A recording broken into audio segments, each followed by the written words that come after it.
You know, they knew how to have a good time together. They knew how to handle drama. They knew how to make drama. You know, anything that good, bad, and ugly, they did it, and they did it together. You know? Now, then you got, like, my white side of the family. If we didn't see each other for, like, 2 years, we're cool. Hey, but, like, I better be getting that check for my birthday, you know? And, like, you know, and the obligatory, like, Christmas invite. Besides that, no. But then my black side of the family, it was like, we want to be together. We want to see each other, but also give me space. But also, like, if I need you, you better pick up the phone, but also give me space. So, I mean, it's interesting. It is interesting, but I wonder if, like, you know, well, first of all, I appreciate that. And for all those listeners out there, honestly, I think we've got to cut each other some slack, because, like, sometimes I want to ask a question and I might be clumsy and awkward about it, but we're all trying to understand. We're all trying to understand each other, and we're trying to cohabit this planet together, and we're trying to, like, be reasonable to each other. But honestly, like, the other day, I met a young lady. I'm not sure if she identifies that. I don't mean to trample on it, but she was homosexual in nature. We got to talking.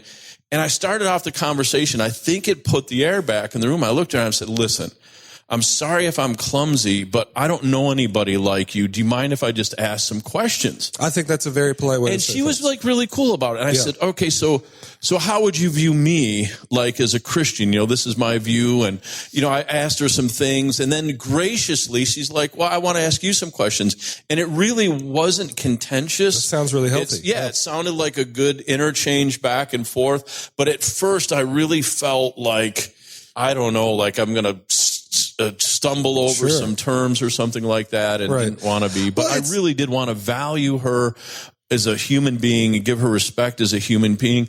Now, was she making, you know, choices and things that I wouldn't agree with? Absolutely. You know, we talked about it openly. And honestly, I think that's okay. I think true maturity on either side of the spectrum, if you're, like, total, you know, Christian and, you know, biblical, all that kind of stuff, and then other people who don't see it that way, I think true maturity is hearing each other out and not just bashing and being like, you're an idiot and all this kind of stuff, or you're wrong, because it's just listening and listen, here's clearly what I believe, here's clearly what you believe. And I think it's really cool of you to say, hey, I don't know anyone like you. Help me understand your thought process. Help me understand your outlook. You know, I did that one time with two gay guys who were in Charlotte. I was actually really good friends with them.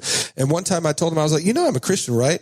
And they were like, yeah, we kind of figured. And we had a conversation. By the end of it, we were talking. They were crying. I was crying. I was like, hey, you know, I love you. And, like, if you believe it or not, I'm telling you, Jesus loves you. And it was awesome. And I walked away from that, not necessarily being like, I converted them, but saying, hey, that was a good, honest, respectful time where I felt like I showed them love from me and from the Lord, and they also felt that they could do the same. And I thought that was pretty cool. Yeah, and I think for me, for sure, I feel like my defenses come down if people are truly giving me respect, or I think Carl Rogers had this thing, he said, unconditional positive regard. Right. That's like, listen, what you're doing, I might totally be disagreeing with, but I'm giving you a sense of regard for you that's not conditional on your behavior. And I think Christians kind of do that badly. But back to this relationship thing. So,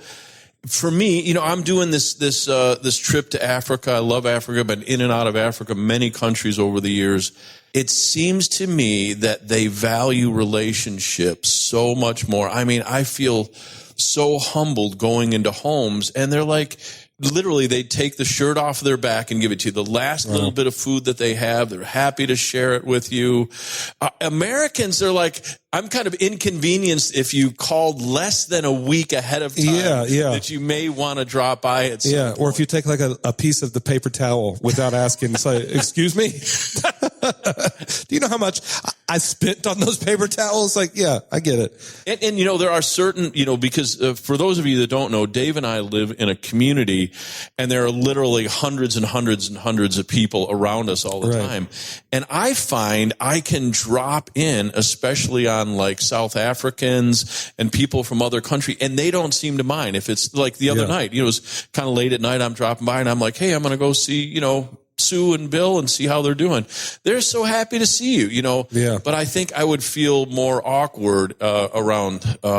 Anyway, hopefully we haven't trampled that subject and getting hate. Well, pretty much, I'll say this last thought. Americans need to loosen up and be nicer. Loosen up and be nicer. Loosen up and be nicer. Just smile at people. I'm saying that to myself because, like, I'm going to be honest. I'm not a drop-in guy. Like, if if Sam showed up, I'd be like, Sam. But most people, I'd be like, get out of my house. Everybody would do that with Sam. Everybody would do that with Sam. Yeah.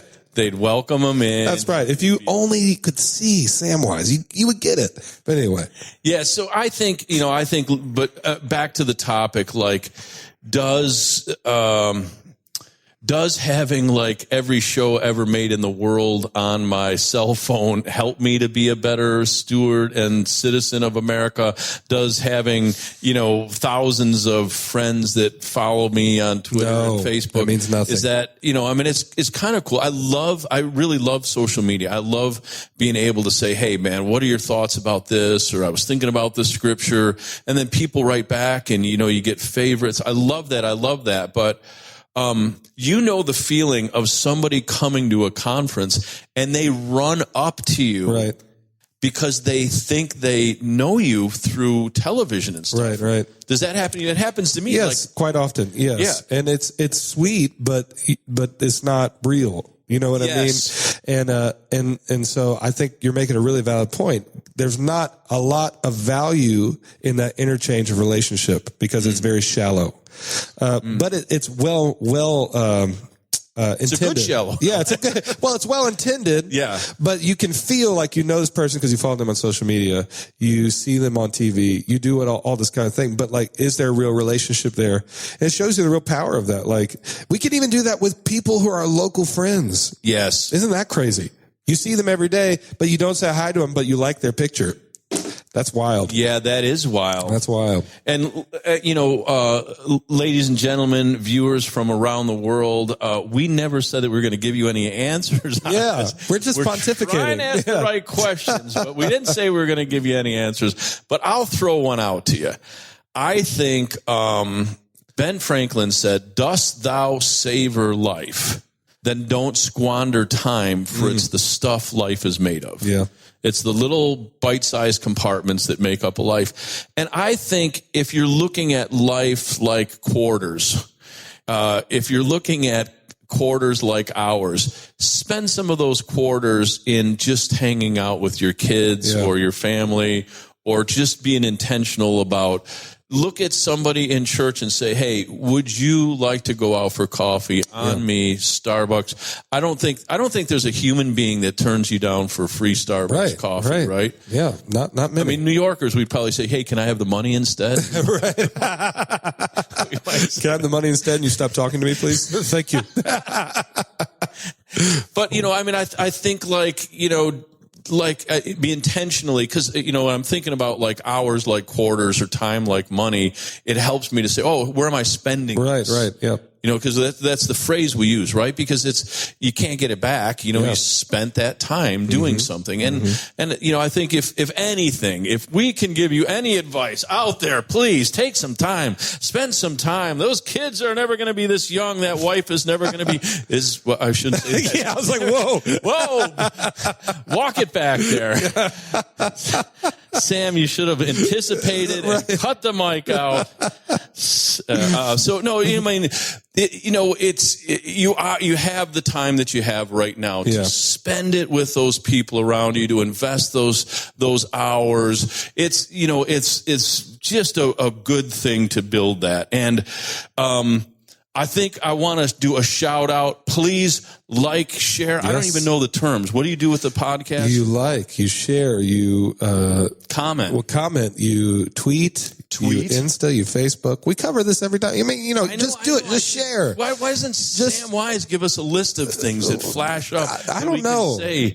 He's supposed to provide us with a lot. This smug look, like you're getting it wrong again, the both of you. He literally just shakes his head every time we say something, semi about pop culture. He's like, no. He's like, this is so raw. No. But please do all of those things and more. And we love having conversation with you. Honestly, it feels like you're all here with us. Right. Any kind of comments you want to give us, we'd love to do it. And until next time, make sure to check us out. We will see you again. Thank you, guys.